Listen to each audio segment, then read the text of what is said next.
Инфраструктурниот развој на руралните средини е клучен за економскиот развој, смета премиерот Заев, кој денеска ги презентираше резултатите од проектот Рурална инфраструктура.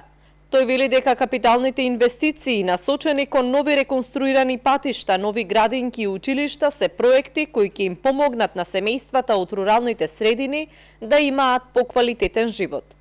Затоа, задоволен сум лично што имаме реализација од 98% од капиталните проекти предвидени во рамките на овој проект. Населените места, како што се Зрновци, Сопиште и Бардовци, добија нови градинки, а со пренамена на општински згради, градинки добија и Куклиш и Муртина. Со овие инвестиции изгрижуваме над 400 деца. Се изгради локалниот пат Обедник, Смилево, Манастир Свети Петар, Боиште, како и од село Сирково до село Росома.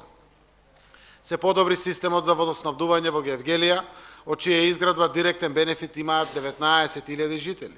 Воедно се изгради фабрика за вода за пиење во село Трсино, во општина Виница. Дополнително во рамките на ИПА компонентите се обезбедија средства за енергетски ефикасни општински проекти, односно поставени се фотоволтаични системи во јавни објекти во општините. Со оваа активност офатени се 36 општини од 4 региони со понизок бруто домашен производ по глава на жител. Проектот за рурална инфраструктура е финансиран од ИПА грант од Европската унија и општинско кофинансирање.